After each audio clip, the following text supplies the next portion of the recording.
On This Week in Sales, we're going to be taking a look at Salesforce declaring the 9-to-5 workday dead. We're going to be taking a look at HubSpot signing an agreement to buy The Hustle or acquire The Hustle, which proves Victor and I right. We're going to discuss that. We're going to talk boutique CRMs and a whole lot more. Welcome to This Week in Sales. I'm one half of this show, Will Barron, founder over at salesman.org. Victor Antonio, sales legend, absolute sales legend, joins me by the power of the internet. Victor, how is it going, sir?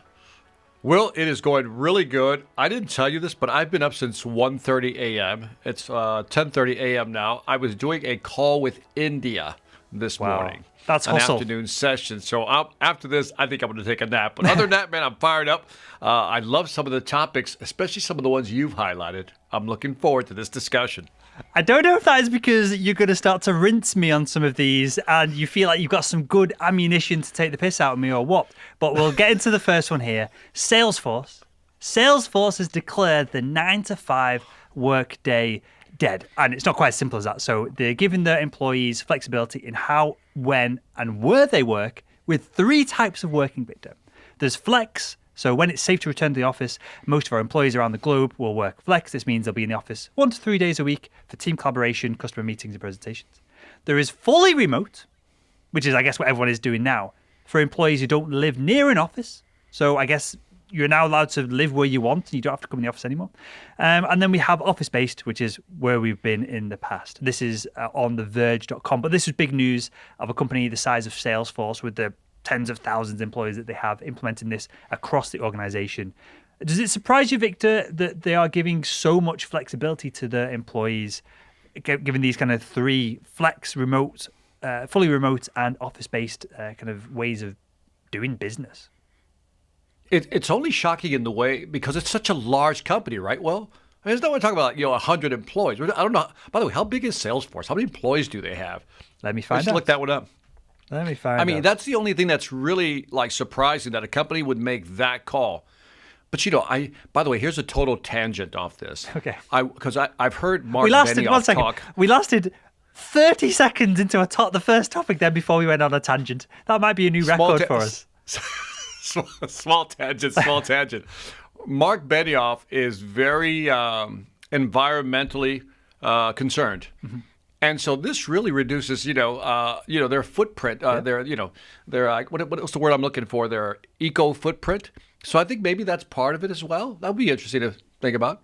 Yeah, and I guess for a large public organization, that's something that talked about publicly. You can spin that. You can create content and media about it and create goodwill with, I don't know, PETA or whoever organizations that cover this kind of thing, charities and cover this thing. So, yeah, that's a fair point. And let me ask you this. I'm going to get you to guess. How many employees do you think Salesforce.com have on the books right now in 2020? 15,000 is my number.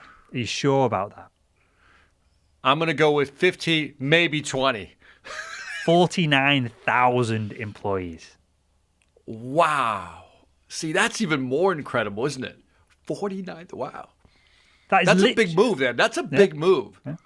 That is literally a football stadium, a massive, not quite massive, but a pretty big festival. Literally, well, they do it every year, don't they, with Dreamforce? That is literally, maybe that's one of the reasons why Dreamforce is so big and vast and epic. Because by the time you just get the staff in there, never mind anyone else, you've created a festival in its own right. That's amazing. I didn't realize it was that big. That is amazing. And by the way, when you say football field, what type of football are you talking about? American football, which is real football, and then there's your football. So I'm talking about the sport where you kick the ball with your feet. See, if you were running with a ball, you'd be slightly run ball. Yeah. I think that would make sense, wouldn't it? I mean, is that a stretch of the imagination that the sports, that probably the older sports as well, that you kick the ball with your feet would be called football? I left myself wide open for that one. Well done. Well played. You didn't leave yourself wide open. America left itself wide open for that one, Victor. Okay, so moving on from HubSpot, we've got another CRM company. We have, moving on from Salesforce, we have another CRM company. We have HubSpot. That was almost a good transition. I screwed that one up. HubSpot has signed an agreement to acquire The Hustle. So it's hustle.co. And they are basically, we predicted this. We said this is going to happen. HubSpot, and I'm going to quote here from my friend Kieran, who is SVP of marketing over at HubSpot. He says, quote, by acquiring The Hustle, we'll be better able to meet the needs of scaling companies by delivering educational, business, and tech trend content in the customer's preferred formats. HubSpot has built a large community around its educational content. They've got 7 million people each month reading the company's blogs, hundreds of thousands of people on their videos on YouTube, and the Academy, which is another source of education for the HubSpot community, has over 100,000 people in it. Victor, are HubSpot doing the right thing here by acquiring educational content that they can then put in front of their audience to add all these extra levels of value that perhaps just as a CRM at its core, it's because it's so competitive, that marketplace, it's getting more and more difficult to compete in? The question is, how much did they spend? Okay, how much did they spend on The Hustle? Unofficially, so this is from an article in over at TechCrunch, it was allegedly about $27 million. $27 million. I think they'll get their money back. Yeah, for sure. I think they'll get their money back. So I think it's a good move. For sure. Should we like create an official stamp of approval on this show? We approve that. Bam! You've been approved. Kieran Flanagan, boom, we approve your move. We can literally have it just come up on the screen, like in the edit. I need a button. I need a big fat button on the table. I need one like that just rejects your terrible jokes, like a rejection button. And then I need an additional one for this message is approved by This Week in Sales. Yeah, we should consider adding that, right? We should consider adding a mutually agreed upon button. Reject, accept, good deal, bad deal. That's what we should get, a good deal, bad deal. Yeah, we got to get a good deal, bad deal button. I love that. We could do it. Even if it's just for a one-off episode, we could definitely do that. Something I thought interesting about this, I work with HubSpot quite closely, so I'm following kind of deeply this story and what they're doing in the acquisition. Sampar, I believe he's the CEO over at hustle.co. Now, he said in a tweet, quote, we've had lots of media companies try to buy us. We said no. Most ad-first media companies are dying and I don't want to join a sinking clickbait ship. Fair enough, not unreasonable. He follows on to say, I always thought a B2B SaaS business should buy us, but I never thought they'd be bold enough to try. So we've kind of been alluding to some of this, that B2B SaaS organizations perhaps should be buying these. And it's not just education. They've got a massive email list. I think it's like 1.5 million people they've got on their email list. So there's value to that because that can be marketed to, right? That there is literally a hard ROI that can come from that. Whether it covers 27 million, I don't know. But did you find that interesting as well, that kind of quote from Sampar here, CEO of The Hustle, in that he was almost daring B2B SaaS organizations to get involved with him, and he didn't think any of them would be bold enough to do it. That is interesting. He knew his value. He knew the company's value. But what I find more impressive than his insight into who he wanted to be bought by was the fact that you know everybody. You know Kieran Flanagan, and apparently you know Sampar too. Is there somebody you don't know, Will, that we should know about? I'll tell you exactly what it is. It's just from doing 700 episodes of the podcast. There's nothing more complicated. If you do anything long enough, you're going to bump into people, right? And this is an opportunity. We need another button for a sales training moment. This is a sales training moment. If you just stick in the same space for long enough, you end up knowing a lot of the players, and so you get to. I don't think people are buying necessarily on relationships. I don't think Kieran is going to buy a load of ad space off us because he likes me personally. But if I can pick up the phone to him, at least I can engage in that conversation. Versus 6 years ago, 7 years ago, I wouldn't have been able to. And it's just from being so thick-headed enough to carry on going down that path that these kind of relationships and networks evolve for me anyway. What I'm saying is I don't proactively try and build these networks, but when you are active in a space long enough, they can develop organically, I feel. Well, you've done a lot of work, Will, so I salute you because joking aside, you've done a lot of work in this space, so I'm sure you have one deep Rolodex, if I can still use that phrase. All right, here's one of those, Victor. Yext. I just like the name. Yext. Instead of text, it's with a Y. Yext Inc., the search engine cloud experience cloud company, announced the promotion of David Rudnitsky to President and Chief Revenue Officer. Quote from the CEO, Yext is disrupting the search category, and Dave has, quite literally, written the book on technology sales disruption, says Howard Lerman, founder and CEO of Yext. Now, I wanted to highlight this. This is kind of, again, off track a little bit. I get it, Will, because I'm sure you look at some of my my submissions and you go, what is he thinking? But here's why I thought this was interesting from a sales/technology standpoint. So Yext is a search engine that you put on your site. And when I read the case study with Cox Communication, it says Cox Communication uses Yext to update and maintain important brand information across their entire knowledge network, which is 175 digital services globally, including Google, Amazon, Alexa. And what they're doing is, through Yext, they're controlling what people search for and the content they find. But the bottom line was this: using Yext answers. I love that, Yext answers. Because when are you going to hear that? Yext it. Why don't you just Yext it? You know what I mean? Why don't you just Yext it? Cox Communication experienced a 51% increase in site search conversion rates and a 59% decrease in repeat on-site searches. And I love this company, the concept, because so many times I go on a website, Will, and I use their search bar and I just can't find what I want. And I get irritated. And then I do come back and try to find it again, and I get more irritated. So I think they're trying to reduce some of that friction on their website. I think that's a good move. It's a difficult one because you're right, it is a good move. But Google offers this service as well. And I'm not sure anyone can spider a website. So if anyone unfamiliar, Google use what essentially bots called spiders, and they go from one page, and then they go to the next page, and if there's no links there, they'll jump back. Then they'll go to the next link. If there's no links there, they'll jump back. Then they'll go to link to link to link, document everything, and then they will kind of share it with the world. I'm not sure. I don't know. Maybe I'm wrong. I think it's a pretty bold move to try and go up against Google Site Search, which is a feature you can, for free, add to your own site anyway.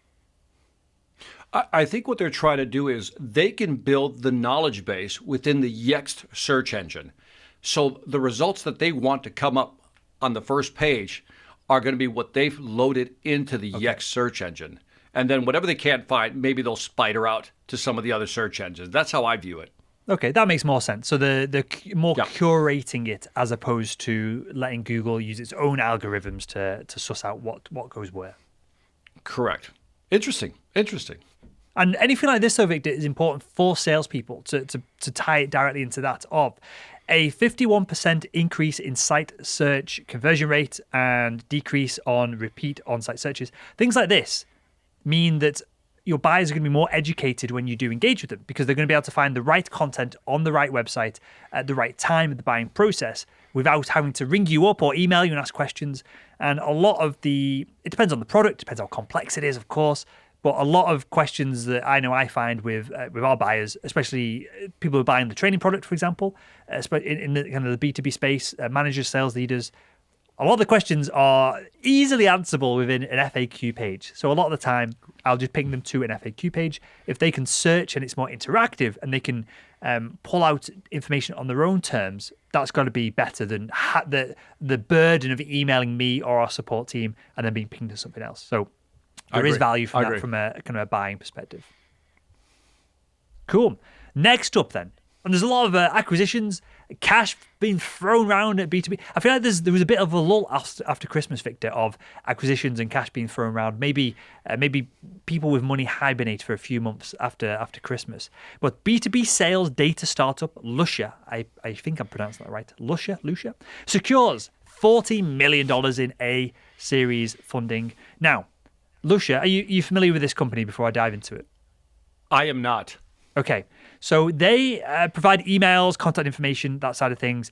They clearly do it by scraping websites and doing what a lot of other websites do. But the, I guess, USP, unique selling point, is that it's also crowdsourced within their own sales community. Now, that to me sounds like a lot of buzzwords and a lot of, I don't really care where it comes from. I just want the data and I want it to be relevant. But it was the numbers within the community that made my ears prick up and give it that valuation or give that number of cash being thrown into it made more sense. The community has expanded to over 520,000 sales professionals, over 167,000 sales organizations. So at that point of that scale, perhaps you can do crowdsourcing for information. Perhaps you get that, is it the 6 degrees of separation? Perhaps there's enough people in there in the B2B space that they are 1 or 2 degrees away from being able to make an introduction. I assume the service is you supply an email address that's needed, and then you get one for free on the back end of it, and there's that exchange process in place. What do you think about this, Victor, for, I guess, modern B2B sales networking, whereas 20 years ago, you might have had to go down the golf club and catch the buyer on the way out, or buy them a few drinks or whatever it is. And now we're doing it. Salespeople are doing it themselves internally within a closed platform. Well, first of all, I'm disappointed in myself that I don't know who Lucia or Luscia is. By the way, send us a reminder on thisweekinsales.com if we don't know, if we're pronouncing it wrong, if you're from Lucia or Luscia. So I feel bad that I didn't even hear about this company. And then I realized when you posted these numbers, I'm like, what? Why haven't I heard about this company? So I think the reason, in fact, you know what? Well, I'm not taking the blame. I'm going to blame their marketing department. Their marketing department needs to step up so people like me can find out more about it. How's that for abdicating responsibility? Well, look, Victor, I've got to call you out for that, mate. You, sales expert, trainer, entrepreneur, maybe you're just not their customer. Maybe B2B salespeople. Maybe we've lost touch with our B2B sales backgrounds. Maybe if you were a B2B salesperson, the marketing team are killing it and you would know exactly who they are. Maybe. I feel like I'm just lost right now, So anyway, by the way, congratulations to them. I mean, that's pretty amazing. If you look at those numbers, 520,000 sales professionals, 167,000 sales organizations. Good for you guys. Make good use of that money. Don't blow it at the bar or anything. Let's invest it back in the company. Let's make things happen. And again, a reminder, for any feedback, comments, or you just want to say hi to us, go to thisweekinsales.com. And if it's good news and you want to kind of lavish us with praise, address it to me. If you got any complaints about the production of this, anything else, just give that to Will. On that note, hey, let's move over to our sales tool and technology update. Sugar CRM. By the way, I just love that name. I got to tell you, I love the name. Sugar CRM. What kind of CRM do you have? Man, it's Sugar. Sugar CRM users can now utilize Exceed's conversational AI to automate lead qualification. I just had a random thought, Will, and I have to kind of back up a little bit. Okay. So when you look at, going back to Lucia, aren't there a lot of other companies doing what they're doing? Do you know what I mean? Building a platform much like this without the crowdsourcing data aspect. I wanted to ask you about that. Are a lot of companies doing this? Yes. I think what separates Lucia from, and again, I've not been in the platform. I'm commentating this from the outside in on news reports as opposed to being a user myself to make things clear. I think the crowdsourcing element of it is supposed to be its unique selling property in that it's not just dragging data from a website that might be out of date. When something is out of date on the platform, I assume people could flag it up as out of date. Then you can add a correct email, phone number, whatever it is in there. Because this is a smart move as well in that at some point, LinkedIn is just going to close its doors. Every data provider, whether they admit it or not, is basically scraping LinkedIn for content, right? And contact information. And it used to be way more public. Then they've half closed it off now. And eventually they're going to close it off because it's a paid service that they're going to give. And they kind of give it through Sales Navigator already.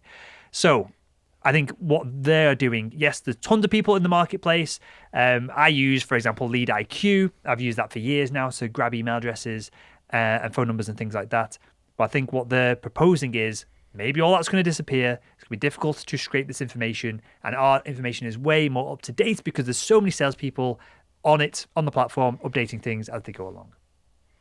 Doesn't it seem though? And I don't want to belabor the Lucia, but let me throw a fly in the Lucia ointment for a second. I already pinged their marketing people. Might as well ping their business people as well. Like, why would I want to? And I need you to help me clarify because again, I'm just lost on this topic. Okay. On the crowdsourcing, I always think Wikipedia, right? We crowdsource that. We make sure that the information is accurate on Wikipedia, right? Very similar approach here.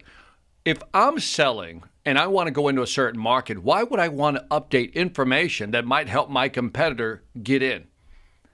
So again, I'm assuming, I will have a look in a second as we go through the next topic. I'm assuming that when you update something, then you get a credit so that you can pull data back from it at a later date. Okay.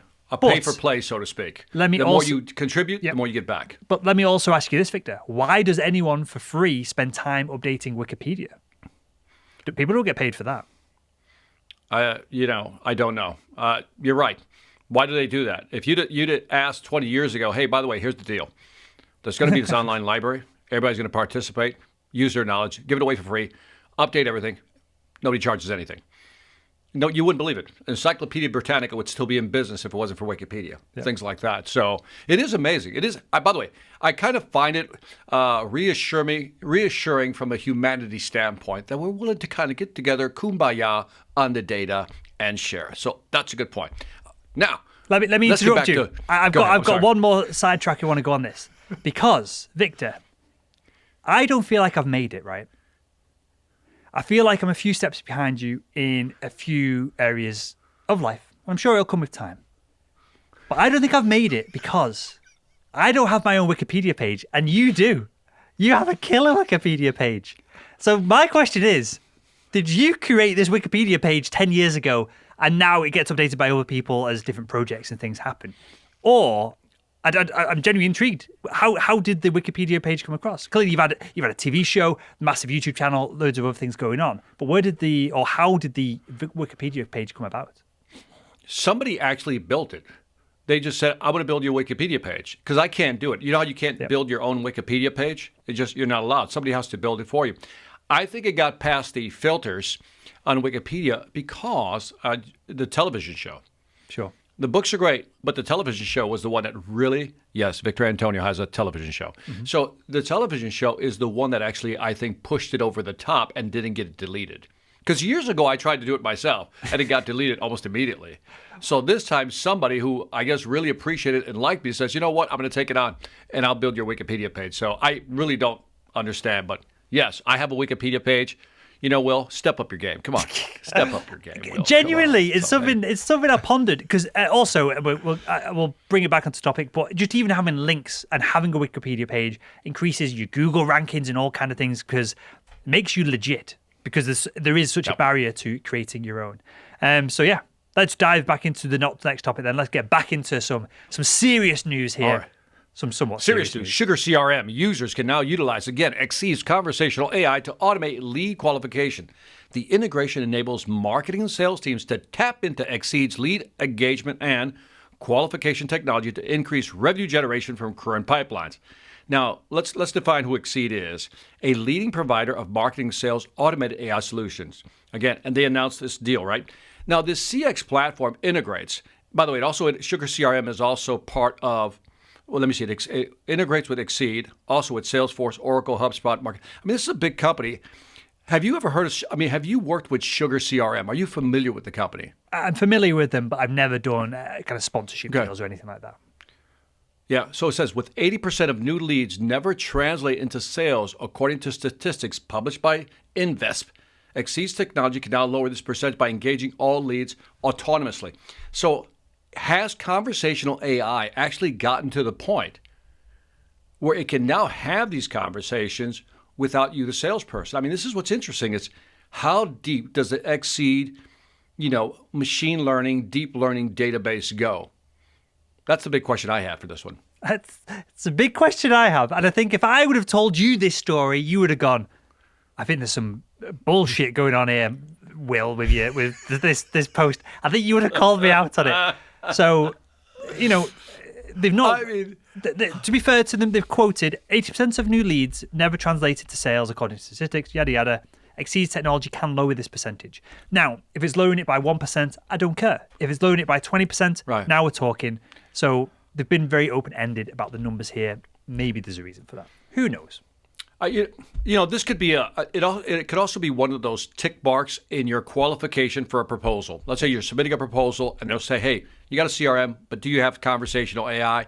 Check. We now have that. So to your point, it might just be not that special.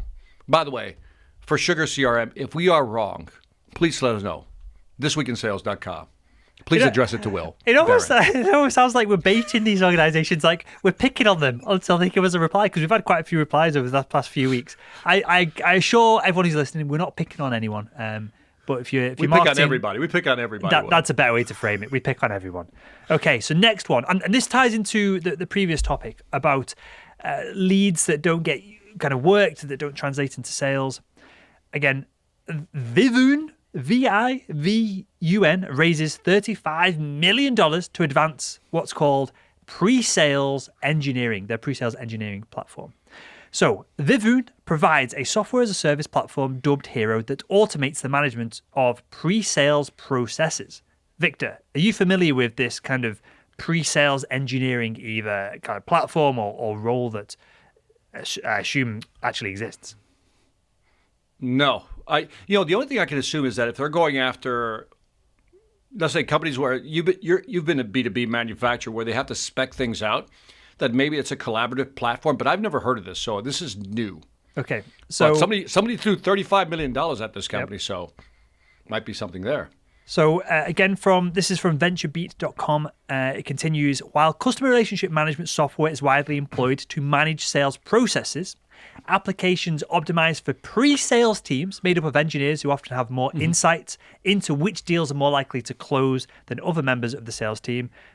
This is what the software is for. It's for those individuals. Pre-sales engineers tend to have a better idea of which deals are likely to close based on attributes of a product. So I guess they're looking for product market fit as opposed to salespeople might be looking for product. Who can I sell this to? Wait a minute. I'm calling this one out.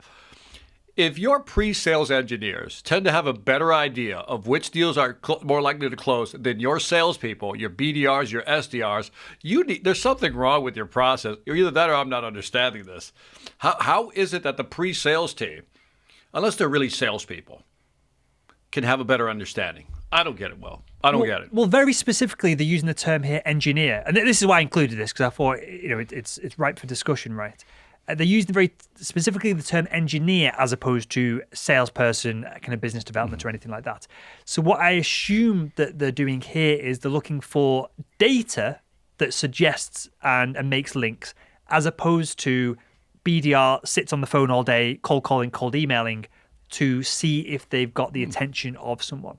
So I assume that's what this is. Maybe it's the step before a BDR at scale, and it's, or we're going pre-sales, BDR. So the business development reps, SDRs, sales development reps are more effective because they're going after the right accounts. I assume that is what a lot of this about, and I'll just continue to kind of double down on this point. While pre-sales teams have historically been viewed, Victor and I have never heard this term before, so I don't know how historical this is. While pre-sales teams have historically been viewed as an adjunct to salespeople who typically engage the customer first, Darrow, thank you, Darrow, whoever you are, said pre-sales teams often have a deeper understanding of each customer's requirements. Based on that knowledge, they may have a better appreciation for which deals are most likely to close and which they should engage on, essentially. So yeah, I think what they're trying to do here is, whereas I would be what I'd call now a full stack salesperson, I'd find the customer, I would go in and demo a product, I'd sell them the product, I'd support them after the fact with ongoing training. They're trying to split this role out into even more and more steps and more individuals with pre-sales, BDRs, account managers, customer success, which I think is a bit of a weird thing to do. I think it is. I don't know why. I wouldn't have given them my money. I don't know. Because I'm like, why wouldn't I make that just a pre-step in my sales process within a CRM? You know what I mean? And then just reassign people. But so this line right here, while pre-sales teams have historically been viewed as the adjunct to salespeople who typically engage the customer first, yes, right, to ask them the discovery questions, Daryl says pre-sales teams often have a deeper understanding of each customer's requirement. Well, how? How do they have a better? I'm lost. I feel like this episode of This Week in Sales, I'm just like, I'm 1 degree off center. I'm not getting this. This one I don't get either. Well, am I missing? I tell you what. Am I missing something? I tell you what. We should. I will do it. We'll reach out to Vivun and we will find out. We'll get a statement from them what a pre-sales engineer is, because if it exists in the way that they're describing it and the way that I'm assuming it exists, I'm making some assumptions here. It seems like it could be quite an interesting job. Perhaps you go from a sales role and you're sick of dealing with customers on the front end. Mm-hmm. If you're skilled at identifying key accounts, large enterprise accounts, and things like that, maybe, and you're a fan of data, like I think you and I are, kind of with engineering and science backgrounds, that could be a cool role. So perhaps we'll do a follow-up on this and we'll find out. And if there's any pre-sales engineers listening, please do reach out over at thisweekinsales.com and tell us that we're idiots and we've got it all wrong. Please do that. Yeah, it may be us, but I'm seeing the horse before the cart before the horse, one of the two. It just doesn't make sense to me. It's one of two. Hey, Will, did you know there's actually real estate CRM software out there? And I found this article interesting. And again, I'm coming in from left field on this one. I know when you saw the notes, you go, what is he throwing in there now? But I thought this was interesting. The title is The Top Real Estate CRM Software is Out There by Scott Robinson over at Lucina Health. And he says, for the most part, real estate CRM software does not differ from traditional CRM systems: lead generation, lead management, contact management, marketing automation. However, there's a word that's always going to pivot you. However, there are some additional types of data that real estate CRM systems are designed to accommodate: listing management, property tracking, properties as investment. The real estate CRM market is still relatively new, but here are some noteworthy players in the field. Market Leader being one, Follow Up Boss, I don't know about that name, Wise Agent, kind of like that name, Total Brokerage, I think I like that, and then Exact, instead of exact with an I, Exact. And so my question is, what do you think of these boutique CRMs? Is this a play here? So I guess when a segment of a marketplace blows up, CRM is now clearly very established, right? Mm-hmm.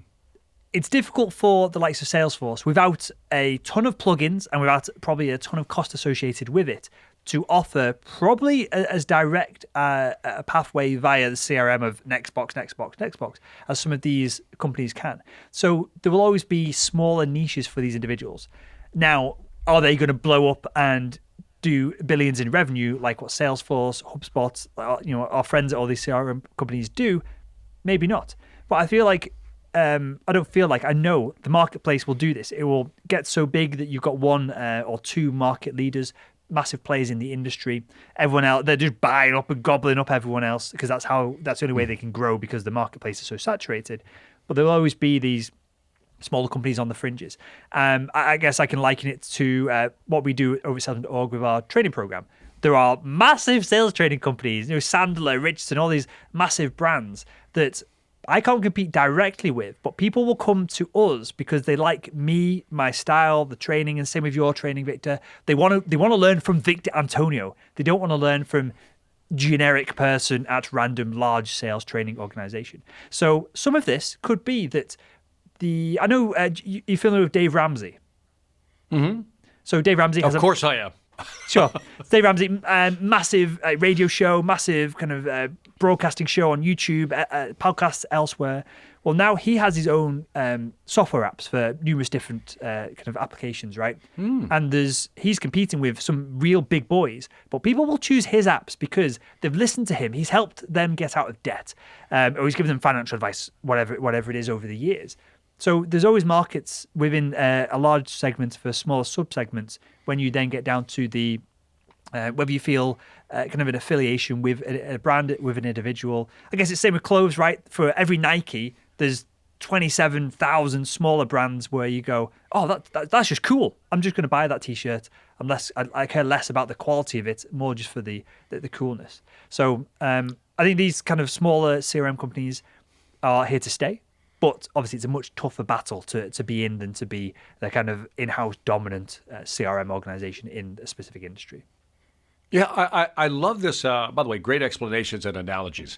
I love because if you really think about it, you got real estate, you got financial services, let's say contractors, plumbers, HVAC, you got all kinds of boutiques, CRMs that could be developed. And I don't think a company like HubSpot or maybe a Salesforce, could that be part of their marketing strategy? They could have the boutique division. How's that? We'll suggest that to Salesforce and HubSpot. Hey, create a boutique division. I think that would muddy the message, though. So, like HubSpot going up market now into the enterprise. They've been the CRM for small businesses for years in the meantime. So that's kind of been what they've been great at and they've been focused on. At Salesforce, obviously, they grew on the fact that they're in the cloud. They just revolutionized the CRM industry. I think if you then start having multiple products, and Salesforce have this issue. They've got if I say to you Salesforce CRM, is it Salesforce Cloud? Is it Salesforce this? Is it Salesforce this? They own work.com. They own all these different brands and services. that then your value proposition and your messaging become very muddled. And that's the advantage that these guys have. We create X product for Y customer. If you're this customer, don't care about anyone else. If you're this customer, you're going to get Z benefits. That is a very simple value proposition. It can be shared over a cold email, over a cold call, and it's very difficult to turn that down, or at least turn that conversation down if there's value in it. Versus when you get into the big organizations, if they were to go Salesforce boutique, Salesforce CRM estate, real estate version 7 for people in just North America, it just becomes more and more difficult to kind of narrow it. And they probably don't care about this marketplace at all anyway. They're rolling in cash, so they just don't care. So somebody's going to want their data. But anyway, I think it's an interesting market, these little boutiques, CRMs being created. So anyway, on to sales training. I found this one interesting also. The top marketing strategies for SMEs in 2021. There's some really depressing news here. This is by David Fairfull on just came out February 9th here. Research from the U.S. Chamber of Commerce Small Business Index reveals that 50% of small businesses concerned that they'll have to permanently close in the next year if the economic climate doesn't change. And so the top strategies they suggested to adopt for survival process to get to know your audience, that's kind of obvious. Explore omni-channel growth. Again, that's a layup. Incorporate shoppable content. This one caught my attention a little bit. Consumers live online and they shop online. They live online and they shop online also. This number, with a whopping 60% of people saying they discovered new products on Instagram. Now, Will, guilty as charged here. Really? I bought product. Yes, I find Instagram, like, I don't really go to Facebook anymore. I'm always on Instagram, and they seem to know what I kind of like. And I've actually bought products off of the Instagram. So I believe that number is 6%. So as a result, the social commerce trend is predicted to boom in 2021, whereby user engagement on social media is converted directly into sales. I believe that one. Number 4, as far as strategy, integrate innovative technology. Now, this one kind of had a little flavor to it, which is why I added it. So when they talk about innovative technology, research from Quantcast and Forbes Insight revealed that of 500 marketers, 52% had noticed a growth in sales, while 51% had noticed a growth in customer retention since introducing AI capabilities into their ecosystem. I've been saying for a little bit now, since the pandemic, that there's 4 ways to grow your business, right? Gain new clients, retain, upsell, cross-sell, and reactivate the old. And I think retention is one of the most underutilized growth strategies in the market today. And if they can use AI to do that, I think that's a great strategy. What are your thoughts, Will? I'm going to go back to point 3 here, incorporate shoppable content. As I'm losing my voice as I'm going through this episode, so I'm going to be hoarse as heck by the end of it. Victor, I'm surprised that you use social media. I'm surprised that you spend time scrolling on Instagram. Why? Just from a productivity standpoint. Oh, I love Instagram. I got to be honest. I like Instagram. I don't know why. I love the short. What is it? IGTV. I like IGTV, and so I actually engage with Instagram and LinkedIn. Probably the only 2 mediums I engage with. But I think Instagram is a little different. You could get some news snippets, right? Get a couple of updates from people, but I love the news snippets because I can control what I consume in terms of media content from that standpoint. And I just happen to see once in a while a product I like. I don't know why you're surprised, Will. Honestly, are you telling me you don't use Instagram at all? No, I don't use any social media at all. And I'm not criticizing you here. I'm genuinely interested, right? Because you're clearly very successful. So I'm genuinely not taking the piss. I'm not having a slight at you here. I'm just surprised. I can't use social media because it sucks too much time for me personally. Anyway, it sucks too much time, and I find it does skew not necessarily my opinions on things, but it skews the path of my day. Now, to be fair, if I go on Instagram, it is all golden retrievers and extreme sports, like skateboarding, mountain biking, and things like that. So it is a complete waste of time. There's no news. There's nothing relevant or interesting on there. It is just trying to suck my attention into the screen. But like you, I don't use Facebook. I struggle to get on LinkedIn. It takes actual willpower. I've trained myself not to use social media so much that I have to force myself to get on LinkedIn to post, which is why I barely ever post on there, which is a problem because it's a great platform to share content. I think I spent, if I were to calculate the total amount of time I spent on mostly LinkedIn, Instagram, maybe YouTube once in a while, but mostly LinkedIn and Instagram, I say I spent about 45 minutes to an hour a day total combined for both, which is, the thing is, I get the pulse of people's thoughts. For example, on LinkedIn, I like to read posts or watch short videos from other people who are selling, who have new product announcements and things of that nature. Believe it or not, Twitter, if you do it the right way, is a great tool. So I only follow about 14 or 15 people on Twitter. I got 14,000 followers, but I only follow like 14 people at most, maybe less. And I get the updates I want, and it's usually from great companies like Gartner, Forrester that give me updates. So I guess I curate the content a little more. And then Instagram is just pure entertainment. I have to be honest. I'm not going to sit here and try to say, I'm going to try to intellectualize Instagram. I am not. I'm not. That's pure mental candy right there for me. Yeah, you threw YouTube in there. I probably spend 40 minutes on YouTube a day. So that kind of is my mental candy, I guess. So I just thought it was interesting of how clearly people have preferences. I guess it's how you want to consume content, how your brain is wired, perhaps. I know some of the science on whether people are like audio focused or kinesthetic or visual focused. The science behind that can be a little bit sketchy at times. But yeah, I guess it's kind of what has sucked you in and what entertained you over time. Interesting. You know what? I thought you were saying that because of my age. I knew. Since I'm bringing up the tail end of baby boomers, I thought you were just picking up my age here, man. That's why I kind of prerequisited the comment by about 15 different things because I knew you were gonna think that because it's an obvious thing to think about, isn't it? When you're your age, you're like, why is Victor, this ancient dude, why is he using Instagram? What the heck? Now, if you say you're using TikTok every day, now I'm starting to get worried because TikTok is just a mess of idiots. I'm calling out. I have never been on TikTok. I've tried it, but it's just, and there's quite a few business people who are having success on it right now. So maybe it's something that we should take more seriously. But because clearly, even I was going to mention, like we mentioned this before, Clubhouse. Yep. Are you familiar with that yet? It's big here. Yeah, it's massive. It's come up in loads of conversations.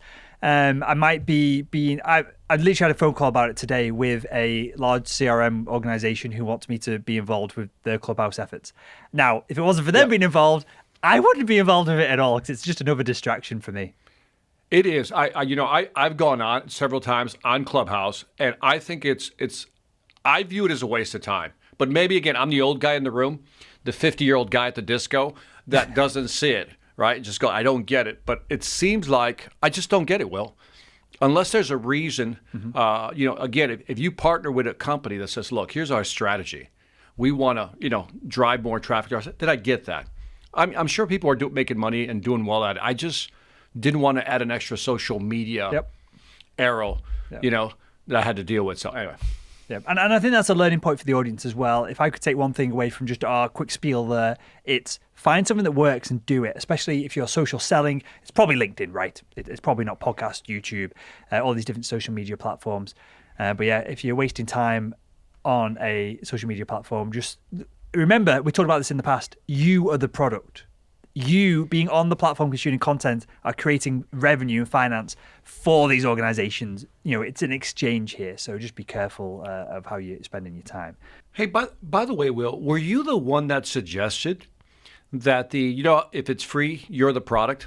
Is what you're alluding to, right? Were you the one that suggested that these conversations are actually being recorded and they're using sentiment analysis to analyze the actual conversations or whatever it may be? Were you the one that suggested that? I thought that was an interesting insight. I didn't suggest it. I might have told you that because it's fact. Okay. That's okay. So you probably were the one that told me that. Yeah. I think that's interesting. It's insane. Just think about everything you've ever searched for on Google is recorded in a history. Now, I know my Google search results. I wouldn't want my mum or dad to see them, right? Now, you go on Instagram. Depending on what you're searching for on Instagram, there's plenty of stuff on there that I perhaps wouldn't want my dad to have a look at. Facebook and stuff, maybe less. But all of this content, all of this data, even if it's anonymized in that there's just a number attached to it rather than your specific name, which is not the case with Facebook products. It's literally tied to you, and it's tied to all of the pictures you've ever put up. So they could use facial recognition to pick you out in a crowd and target you with ads if they wanted to. That, to me, is scary. But let's move on to something that's slightly less scary and something that seems counterintuitive but isn't. This is an article from calistech.com, and it's entitled, What Motivates Employees? Clearly, it isn't the internal competition. So, Victor, this article suggests that less than 20% of sales representatives improve their performance under competitive conditions, according to data from Enerjoy. Does this surprise you? Are we moving away from this boiler room environment, the stereotype of B2B sales? First of all, look at the way the data is presented. Less than 20% of sales representatives improve their performance under competitive conditions. So what about the other 80? Does it work for them? And I got to be honest. I can't listen to a company that has a name, Enerjoy. I refuse to accept that name, Enerjoy. I guess energy, joyful energy? I don't know. They seem a little optimistic in my... By the way, if you're from Enerjoy, we'd love to hear how you came up with the name Enerjoy. I'm going to slag you off to your face, and then I want you to tell me how I was right to slag you off. That's what you just did right there. Go ahead, Will. I'll let you finish this one. And you're dead right. So it's the third point here that I thought was interesting, but you're dead right. Clearly, that this is skewed, the way that they presented this data. Yeah. Moving on from that, 35% of salespeople improved their performance through cooperation, not competition. Now, when you get into a third, more than a third of individuals, maybe we're talking now, there's an opportunity to perhaps split workforces up or change, and not always have it so competitive, maybe establish some collaborative environments at some points during the kind of the sales year or how the things are structured. But it was this third point that I thought was most interesting. 70% of salespeople improve their performance through group challenges and achieve peak performance when operating in small groups of 2 or 3 people. Now, I know it's my experience in the last couple of medical device companies I worked in that I was how to describe it, like the senior salesperson, then I had a logistics person, I had a trainee underneath me, and then product manager, kind of like the same level as me, that could jump in and do meetings if I couldn't get there and things like that. I found that environment was better for me. That collaborative environments were, like, don't get me wrong, I got the commission on the sale when it came in, but being able to delegate, being able to share responsibilities, and being able to get other people's thoughts and feedback. And even I'd send in the logistics guy, I'd send him into these hospitals and these accounts, and people would talk to him differently because he wasn't the one doing the deal, and then he would report intel back as well. So I found that I performed better in this environment of 2 or 3 people in a group than just one lone salesperson. Victor, do you think that perhaps sales could change and become more collaborative, selling in small teams, or do we need that lone salesperson because that lone salesperson is kind of getting the commission, so they've got the real incentive? No, I actually agree with the last point here. As far as being more collaborative, it's just the way the nature of the business has changed. The lone wolf is dying. The maverick is almost dead. I think it's almost impossible, especially in a B2B scenario, to really be that one person doing everything. So I think if you have a solid team, and even when I was coming up as a salesperson, I had people who always supported me. I had a customer service person, and if I needed a tech person on the side, I had one as well. So it's always been that way. So I love this. I love the group challenges, especially if everybody gets... this is the part I like to emphasize, as long as everybody's getting a little piece of the action. Do you know what I mean? In other words, there's some type of gain sharing in terms of commission and stuff like that everybody's pulling in the same direction. Everybody's adding. I think this is a great way to look at selling today. Yeah, I agree. I totally agree. Again, it's my experience. I don't know if people who are not a closing salesperson who are managing an account needs commission, but on a sale, but perhaps they can be incentivized in other ways more appropriate to the role that they're in to create that kind of environment where everyone wins, right? That's what we're aiming for.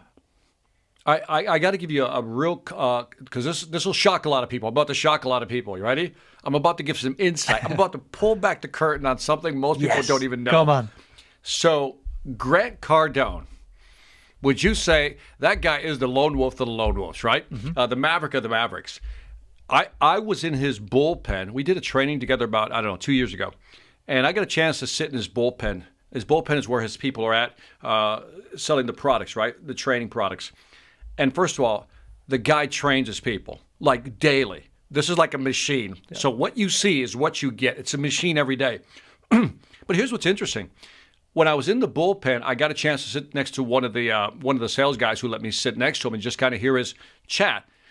What Grant implemented, and his right arm, Jared Glant, what he implemented was interesting. There's a person, I'll call it the supervisor, floating, right? And if that person needs to help with the call, it's like you signal the other person to jump in on the call. So that's a collaborative sell. Mm-hmm. So even though sometimes it seems like, no, you just do it yourself, close the deal, ABC. In that scenario, they, as you say, they change faces, they switch voices, so to speak, to actually close deals. That's collaborative selling, even at that level. For sure. I remember it must be one of his biggest videos, one of Grant's biggest YouTube videos. But one of the first videos I ever saw of Grant Cardone was him jumping into a sales call in the midst of it. And I think Jared was actually in the video. I think Jared looks about 3 in the video. He looks about 14 years old. So he must have been when he first joined the company. We'll have to send this to Jared Glenn. Yeah. Hey, you look like about 3 in that video. Yeah, little baby. Yeah. But Grant jumped in and obviously he looked like the superstar because the deal closed. Now, if the deal hadn't have closed, would he have uploaded it to YouTube? Who knows? Maybe, because there's still learning points there. But the fact that you've got a high authority in the conversation, the fact that you can just change the pace as well. Sometimes you're on a sales call, you're both trying to maneuver, you're both in a good place, you're both trying to get the deal done, but you're not necessarily butting heads, but there's just some friction, something's not going. Just a change of pace, a change of individual can make a massive difference. So that's really smart if they've got a more senior person like floating around who can just give advice or jump in or ask questions or kind of help out the salespeople, especially if they're hitting that little bit of a wall that we've all felt, right? Yeah. I did a deal many years ago. I remember I traveled with the sales guy, right? At that point, I was the VP of sales. He was just an account manager. And we met with the CEO of the company and their engineers. Hold on a second, Victor. Right? Hold on a second. You just said just an account manager. Now, you just offended 3/4 of the audience here, myself included. I was the VP of sales. He was just an account manager. How demeaning to our audience, Victor. How you just like belittled, like literally probably like 3/4 of the tens of thousands of people that are going to hear this. I was the VP of sales. He was just an account manager. Come on, man. Okay. By the way, my apologies to all account executives out there. Here's what I meant. Because apparently we live in this cancel culture, and I don't want to be canceled on This Week in Sales. Here's what I meant, is that he had only been with the company for a year. That's what I really meant. I should say he was a young account manager. I think that should have been more appropriate, so I apologize for that. That would have been more appropriate. Thank you for calling me out, Will. Thank you for making me feel bad. With you. What was interesting, though, that the young account manager, I don't know, just struck a chord with the CEO. And I couldn't find rhythm with the CEO, but I love talking to the engineers. Mm-hmm. And so we actually agreed. I said, well, look, I'll just talk to the engineers on the side, and then you can follow up with the CEO. I didn't have a problem with that. And this only account manager was the person driving the sale. I was just watching as a spectator. And I just thought that was interesting how you match personalities and then you go with that. Collaborative selling. This is why I'm with you on the whole idea of that. Love it. That makes total sense. I've been in those experiences before as well. The boss comes in, perhaps the customer thinks that the boss... I've been in literal situations before where I've spent loads of time with a surgeon. He's using the product service. He loves it. He wants to expand I'm just thinking of Bradford Hospital here. I did loads of business with them just around the corner from me. And my boss would come in and immediately the surgeon would be like, why is he here? What are you trying to pull? Why is the sales manager involved? You will just come in and just do what you're doing. You're doing fine. So it's both there's kind of like multiple elements to all of this. And I guess if you don't have the option, it's a problem. But if you've got the option and you can have a collaborative sale, it's going to be better for both you and the customer, right? And by the way, you bring up a good point. We'll get on to the next point. And that is sometimes when you bring somebody in at higher level, people get suspicious. Like, why do you have to bring that person in? Why did you need the closer to come in? So it's a good point. Anyway, well, I thought this was another one that, look, I'm looking at how do you shorten sales cycles. So this one caught my eye, speeding up the sale with contract AI software. And I know we've talked about this in the past. I just want to put a finer point on it. The sales function at any enterprise encompasses a vast array of duties ranging from discrete contractual tasks to overarching strategy. Look, let's be simple about this. Legal, pretty much bunch of stick in the mud people just slow everything down. I don't like the way that T was crossed. That I dotted looks a little funny. They'll come up with anything to slow everything down. And so everything from creating a contract, drafting it, monitoring the progress, keeping them moving forward, approving it, and delivering the contract. I'd never really heard this term. And there's a company called Own It. Love that. Own It, owns it. Own It has something called a contract lifecycle management, a CLM. It's a solution that helps with end-to-end automation of the entire contract management process, allowing for a more efficient sales function and better insight into sales data. Now, would you consider this, Will, a sales acceleration tool? I would have to see if it actually accelerates sales, or I consider something that's sales acceleration if it literally closes or reduces the time from contact to deal closed. Now, this might remove some of the burden. It might be a better experience for the buyer, but I'm not necessarily, and we're talking semantics here, clearly. It's my opinion on a semantic. But I don't necessarily consider companies and software and tools that just make things easier sales acceleration if they're not squeezing the cycle length. So this might squeeze the cycle length. It might go through it all, and it might take just as long, but you come out the other end and you know that the I's have been dotted and the T's have been crossed. So it might be more of a covering your own arse for mistakes as opposed to speed of sale. I don't know. I'd have to experiment with it to answer your question. Yeah, I think it's a little bit of both. The AI can actually catch phrases, clauses in there that they'll highlight for the contract person. But the fact that they highlight those and maybe call them out faster will probably speed up the contractual process, maybe a little more. I just think it's a fascinating idea. I was reading the book, I think I've mentioned to you before, the book Atomic Habits. Mm-hmm. Atomic Habits by, I think it's James Clear. Great book. I mean, just a great book. One of my favorite books from 2020. And in there, he talks about a guy named Dave Brailsford. I think he's from your part of town. This is the guy that took over the British cycling team. Mm-hmm. And he came up with something called the aggregation of marginal gains. Aggregation of marginal gains, which means find little pieces of improvement everywhere. And so this to me is kind of the aggregation of marginal gains. Maybe we can use the software just to accelerate. Maybe it'll only improve one day, but maybe that begins to add up. Yeah, I agree, and stuff like that on a basic principle. I'm not bashing this organization; it is great, but the downside to some of this is when you go for that marginal gains, or you go for this like the Japanese Kaizen approach of continual improvement. Mm-hmm. When you don't create the software, when you don't own it, you might end up logging into 27 things to get a deal done when just a phone call can solve a problem. That's my only caveat to a lot of this. I find that sometimes it's easier just to get on the phone with someone who's the expert on the legal team and just solve the issue, as opposed to try and use tools and software to avoid the phone. And I find myself sometimes doing that and realizing, hey, a phone call solves this. Why am I faffing around? This leads me to believe, Will, that maybe in your past you've had some problems with a legal team or something, contractual issues, and maybe you're scarred by that experience, which makes you not believe in what this product is offering. Could that be it? Quite the opposite. The deals I do, Victor, are that large that they take a full legal team to support them and get them through, because I'm dealing with these public companies, mate, and it's shareholder money on the line here. And the deals again are that vast that one clause, one issue, it could topple a whole organization, a whole enterprise, mate. So that's where a lot of this comes from. I hear you. Hey, by the way, Will, have you ever heard this phrase? Switching topics here: asynchronous demo asset. No. And I was interviewing Joe Caprio from a company called GetReprise.com. Have you interviewed him yet? I have not, no.